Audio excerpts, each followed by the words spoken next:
I never expected the truth to arrive on a quiet Tuesday afternoon in our Highland Park gated neighborhood, tucked inside a plain manila folder on my home office desk. My name is Victoria Langford, and I am 34 years old. For years, I had told myself that the life Derek and I built behind these tall brick walls and private gates was solid, the kind of future we used to whisper about late at night when the rest of the world felt far away. Turns out, the only thing solid was the wall of lies he kept stacking between us. If you have ever watched the person you trusted most rewrite your entire reality with nothing but calm explanations and convenient paperwork, you will understand why I could not look away once I started seeing the cracks. The folder had arrived in the mail 2 days earlier, mixed in with the usual stack of statements and flyers. Derek had been the one to suggest we switch to a new specialist for some routine follow ups I'd been putting off. He framed it as caring the way he always did when money was involved. It's better to stay ahead of these things, Victoria. The insurance will cover most of it if we go through the right channels. I had nodded because that was easier than arguing about another expense. Our joint accounts had been tighter than usual lately, and he always had a ready answer about market dips or unexpected business costs. Fabricated financial excuses had become background noise in our marriage, something I had trained myself to accept without too much pushback. I opened the folder because the numbers looked wrong. The dates on the procedures did not line up with any appointments I remembered. One entry claimed I had undergone a full round of advanced imaging and follow up consultations in March.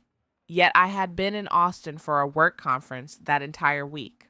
Another listed a prescription protocol that would have cost thousands out of pocket, even with insurance. My hand stayed steady as I read, but something cold settled in my chest.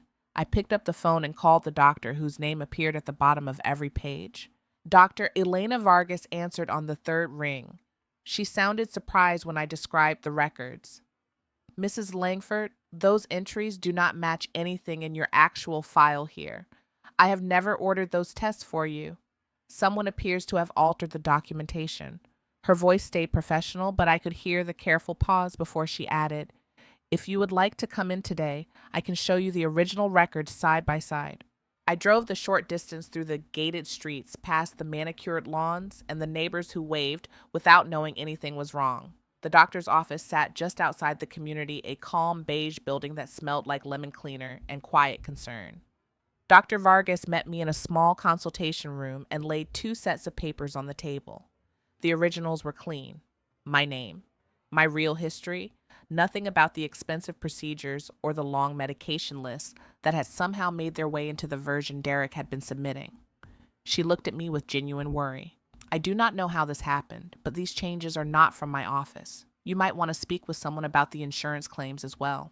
I thanked her, took photos of both versions with my phone, and drove home with the windows down, even though this Texas heat pressed in. The gated entrance clicked shut behind me like it always did, sealing me back inside the version of life Derek had curated. I sat in the kitchen for a long time, staring at the marble counter where we used to plan weekend trips and talk about finally taking that trip to Italy we kept postponing. Every financial excuse he had given me over the past year started rearranging itself in my mind.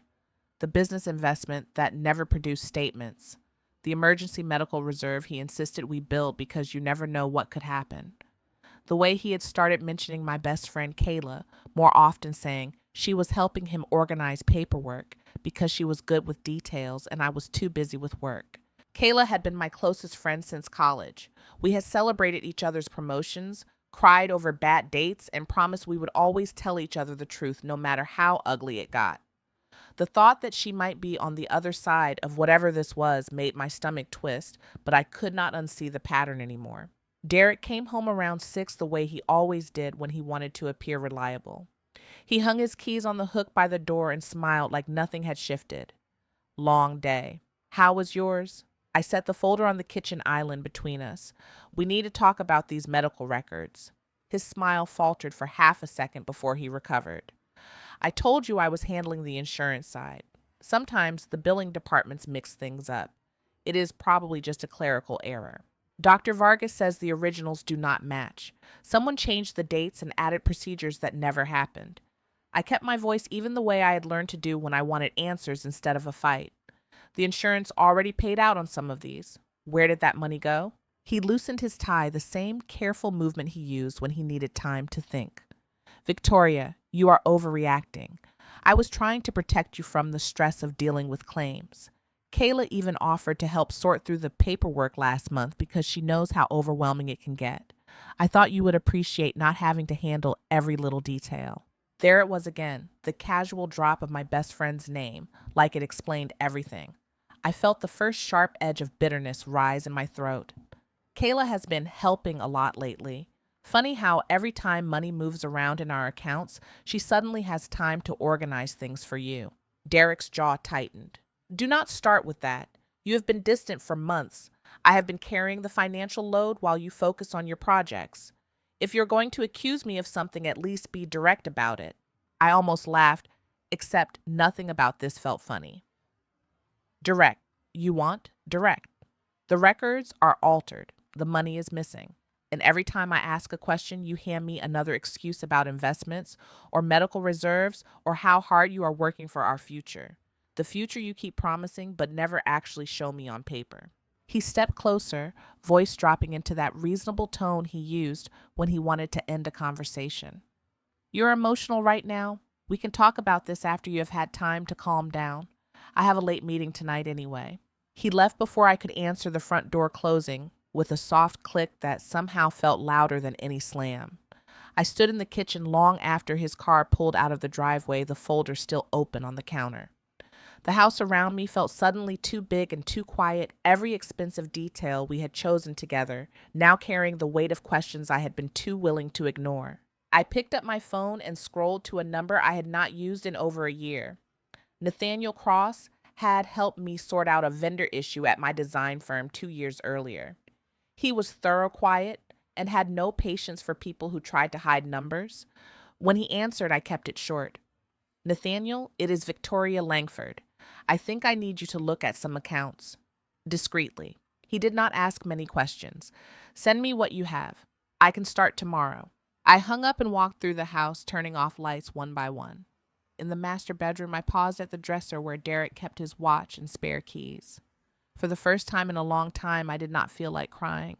I felt something colder and clearer settling into place. The man I had married had spent years telling me the same story about our future, about how careful he was with money, about how much he wanted to protect me. Tonight, I had started pulling at the threads, and the whole thing was already starting to unravel. I sat on the edge of the bed and opened my laptop. The shared cloud folder we used for household documents loaded slowly. Most of it looked normal until I noticed a subfolder I had never seen before, timestamped from last week. My cursor hovered over it. Part of me wanted to close the computer and pretend I had not noticed. The rest of me knew I had already crossed the line I could not uncross. I clicked the folder. The folder opened to reveal a chain of emails I had never authorized and never wanted to see. My cursor hovered over the first message as the date stamp from 3 weeks earlier loaded on the screen, and for a moment I considered closing the laptop and walking away. I did not. I clicked. The first email sat at the top, sent from Derek's personal account to Kayla's. The medical claims cleared without any flags. Insurance released the full amount on the dates we adjusted. Move the usual portion to the separate account by Friday. She still thinks the specialist visits are routine follow-ups. Kayla had replied within the hour. Told you the health angle would hold. Victoria never pushes back when you frame it as protection. Once the transfers are clean, we can finalize the rest before she notices the pattern. Another exchange from 10 days ago discussed how to answer questions if I asked about the bills. Keep it simple. Say it is all for her long-term security. She has always bought the responsible husband story. I read every line twice. The words did not feel real at first, like they belonged to someone else's life. Then the sarcasm I had been swallowing for months rose sharp and bitter in my throat. Of course, my best friend had been the one organizing the paperwork. Kayla had always been efficient with details, especially when those details involved moving money that was not hers. The same woman who had sat at our kitchen island last month laughing about old college stories had been helping my husband rewrite medical records and drain accounts while I signed whatever he placed in front of me. A third email mentioned a name I did not recognize. Lucas' situation needs to stay quiet until the accounts are clear. Once everything is moved, we can decide how to handle disclosure. Derek had answered with a single line. She will never know until it is too late. The future we talked about was never going to happen the way she imagined anyway. The promised future we had built inside these gates, the one we toasted to on anniversaries and planned during quiet weekends, had never existed for him. It had been a story he told to keep me signing documents and trusting the numbers. My hands stayed steady on the keyboard, even though my chest felt tight enough to crack. I took screenshots of every exchange, saved them to a private drive, and closed the folder. Then I picked up the phone and called Nathaniel Cross again. He answered on the first ring. I was about to reach out. The transfers you flagged earlier line up with a pattern of small withdrawals disguised as medical reimbursements. They have been routing portions to an account that does not match any of your joint holdings. There is more, I said. My voice came out quieter than I expected, but it did not shake. Emails between my husband and my best friend. They altered the records to justify the insurance payouts and then moved the money. I have the originals from Dr. Elena Vargas confirming none of those procedures happened. Nathaniel was silent for a beat. Send me the emails. I will cross-reference the account numbers and timing. If this is coordinated the way it looks, you need to speak with a lawyer before anything else moves. I thanked him and hung up. The next call went to Marcus Hale, the attorney who had handled a vendor contract for my design firm 2 years earlier. He listened without interrupting while I explained the medical records, the emails, and the transfers. When I finished, he said, "Do not move any money or sign anything else. I can file for an emergency account freeze first thing tomorrow if you authorize it. We will need to document everything carefully so it holds up." I authorized it. The decision felt like the first solid ground I had stood on in months. While Marcus prepared the paperwork, I sat at the desk and let the weight of it settle. My best friend and my husband had spent weeks, maybe longer, treating our marriage like a ledger they could balance in their favor. Every time Derek had told me we were building something lasting, he had been moving pieces off the board. The bitterness tasted familiar now, like something I had been forcing down for too long. I stood and walked through the house one more time, turning off lights the way I had the night before. In the living room, I paused at the mantel where we kept framed photos from trips that had never quite happened, and dinners with neighbors who still waved when we passed. The life inside these walls had been real for me. For them, it had been cover. My phone buzzed with a text from Derek. Meeting wrapped early. Grabbing Ty on the way home. Want anything specific? I stared at the message. The same man who had written those emails was now offering to bring dinner like the evening was ordinary. I typed back something short and normal, then set the phone down. The garage door motor hummed to life a few minutes later. I closed the laptop, slid the printed screenshots into a drawer I could lock, and took one steadying breath. The door opened, and his keys hit the hook by the entryway. I turned toward the kitchen with the same calm expression I had worn through every other night he had come home carrying takeout and another story about why the accounts looked the way they did. He stepped inside, smiling, the easy smile he had perfected over years of practice. "Long day," he asked, setting the bags on the counter. I met his eyes and felt the last thread of the old story snap inside me. You could say that. He did not notice the change in my voice. He never had when it mattered. He started unpacking containers and talking about a client meeting that had run long the same way he always did when he wanted the conversation to stay surface level. I listened without interrupting the email still bright behind my eyes. Every word he spoke now carried the weight of the ones he had written to my best friend. I let him finish his story about the meeting. Then I asked the question I had been holding since I clicked that folder. "Tell me again why the medical claims needed adjusted dates, Derek, and why Kayla's name keeps showing up in the paperwork you never showed me." His hands paused over the takeout containers. For the first time in a long time, he did not have an immediate answer ready. The silence stretched between us inside the quiet house, and I felt the reckoning I had been avoiding finally settle into place. He looked at me across the kitchen island like he was trying to decide which version of the story to tell next. I already knew none of them would work anymore. The garage door had already closed behind him when I asked the question, and the house felt smaller than it ever had. Derek set the takeout bags on the counter without answering right away. His shoulders stayed relaxed in that deliberate way he used when he wanted to control the temperature of a conversation. I already told you the dates were a billing mix up, he said finally. Kayla was just helping me keep the paperwork straight so you would not have to deal with it on top of everything else. I pulled my phone from my pocket and opened the screenshots I had taken from the shared folder. I set the device on the island between us so he could see the first email.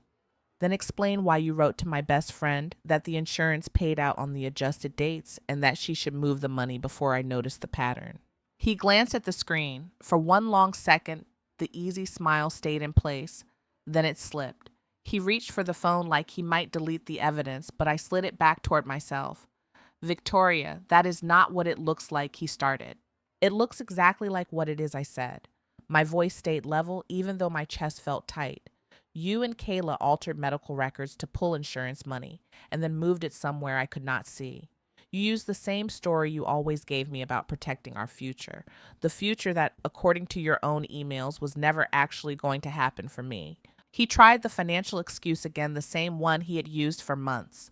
The accounts were getting complicated. I needed help organizing transfers so we would not get hit with unnecessary taxes or penalties. Kayla understands these things better than you do when you are focused on work. I let the sarcasm rise because it was the only thing keeping the hurt from swallowing me whole. Of course she does. My best friend has always been efficient with details, especially when those details involve emptying accounts we built together. You even mentioned someone named Lucas in the emails. Who is Lucas Derrick? His face changed completely then. The guarded look turned into something closer to panic. Before he could answer, my phone rang. Marcus Hale's name lit the screen. I answered on speaker without breaking eye contact with my husband. Victoria. I have the initial freeze in motion on the joint accounts, Marcus said. Nathaniel Cross also flagged a secondary account tied to a name that does not appear on any of your documents. Lucas Bennett. Do you know who that is? Derek went still across the island. I kept my voice steady. I am learning about him right now. Send me whatever you have. Marcus continued. The transfers appear to have been building a reserve under that name for months. If this is unauthorized movement of marital assets, we can address it in the filing. I will need you to come in tomorrow morning so we can document everything before any more money moves. I thanked him and ended the call. The kitchen was quiet except for the low hum of the refrigerator. Derek had not moved. I looked at him and felt the years of practiced calm I had given him crack open. You told me we were building a life here, I said. You talked about trips we would take and the house we would keep for years. Every time I asked about the money, you gave me another reason why it had to be handled your way. And the whole time, you were moving it towards someone else, while my best friend helped you cover the trail with fake medical claims. He finally spoke, voice low. Lucas is my son, from before we met. I was trying to set something up for him without complicating things between us. The medical angle was just the cleanest way to move larger amounts without raising flags. The words landed like a second betrayal on top of the first. I felt the breakdown coming before I could stop it. My eyes burned and my breath caught. You had a child you never told me about, and you used our accounts, our insurance, and my trust to build a future for him while lying to my face every single day. You let me believe we were partners. You let Kayla sit in this kitchen and laugh with me while she helped you steal from me. The tears came then hot and sudden. I did not try to hide them. Years of choosing silence because it was easier than fighting years of accepting every financial excuse because I wanted to believe the man I married poured out in that moment. I cried because the life I had protected inside these gates had never been real for him. I cried because my best friend had chosen his lies over our friendship. I cried because I had stayed quiet for too long, thinking silence would protect my heart when it had only protected their plan. Derek reached across the island like he might touch my hand. I stepped back. Do not, I said. The tears were still falling, but my voice had found its edge again. You do not get to comfort me now. You made your choice every time you sent another email or signed another altered form. I am done protecting a story that was never true. I picked up my phone and texted Kayla one line. I saw the emails. Do not contact me again. Then I blocked the number. The action felt small but final, like closing a door I should have locked years earlier. Derek tried one last time. We can still fix this if you just listen. The money for Lucas does not change what we have here. There is no we here anymore, I said. Marcus will handle the asset division. Nathaniel is already tracing every transfer. If you fight the freeze, you will only make the insurance fraud investigation worse when it reaches the company. I am not asking anymore. I am telling you what happens next. He stood there for a long minute, the takeout containers still unopened between us. Then he picked up his keys. I will stay at a hotel tonight. We can talk when you have calmed down. I will not be calmer tomorrow, I answered, and I will not be changing my mind. He left without another word. The door closed the same soft way it always had. But this time, the sound marked an ending instead of a routine. I stood in the kitchen until the tears stopped. Then I walked through the house and turned off the lights one by one, the same way I had the night before. Only this time, I was not pretending the darkness was temporary. The next morning, I met Marcus Hale at his office. Nathaniel Cross joined by video call and walked us through the full trail. Every adjusted medical claim, every transfer disguised as reimbursement, every conversation with Kayla about keeping me in the dark. The account tied to Lucas Bennett held enough to cover what they had already moved, plus interest. Marcus filed the emergency orders that same day.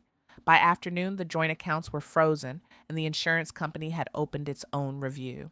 I did not go back to the house that night. I stayed with a colleague who offered a spare room without asking too many questions. Over the following weeks, Marcus handled the separation cleanly. I kept the portion of the assets that were mine before the marriage and half of what we had built together after the fraud was accounted for. Derek fought at first, then stopped when the insurance investigation named him and Kayla as persons of interest. Kayla never reached out again. The silence from her felt heavier than any argument could have been. Lucas Bennett appeared once through his own attorney, claiming the reserve had been promised to him. Marcus shut that down quickly with the documentation showing the funds had come from marital accounts under false pretenses. The true heir, twist Derek had tried to hide, became the final piece that made the scheme impossible to defend. There was no secret child support obligation that justified the fraud. There was only a man who had used every excuse he could invent to take what was not his and a friend who had helped him do it. I put the Highland Park house on the market 2 months later. The neighborhood events we used to host the dinners on the patio, the casual waves from neighbors who still did not know the full story, ended with the listing. I did not want to keep performing a life that had been built on someone else's lies.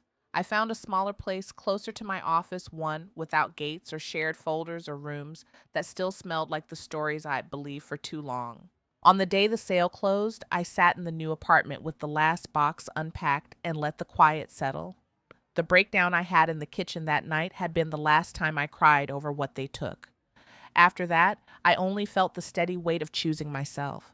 Self-respect had not come from staying silent and hoping the truth would stay buried. It had come from opening the folder, reading the emails, and refusing to accept one more financial excuse dressed up as care.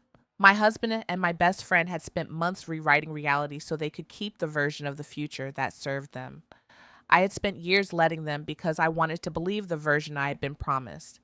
The investigation Marcus and Nathaniel built made sure the rewritten records and the moved money could not stay hidden. Derek and Kayla faced the consequences of the fraud they had coordinated. I faced the cleaner truth that the life I thought I was protecting had already been dismantled long before I clicked that folder. I still think about the nights I stayed quiet when I should have asked harder questions. Silence had felt like protection at the time. It had only protected their plan. The lesson arrived the hard way, but it arrived clearly. Self-respect begins the moment you stop accepting the story someone else wrote for you and start writing your own ending. Thank you for staying with me through all of this. If this story stayed with you, I would love to hear what you would have done when the folder opened and the emails appeared. Would you choose yourself?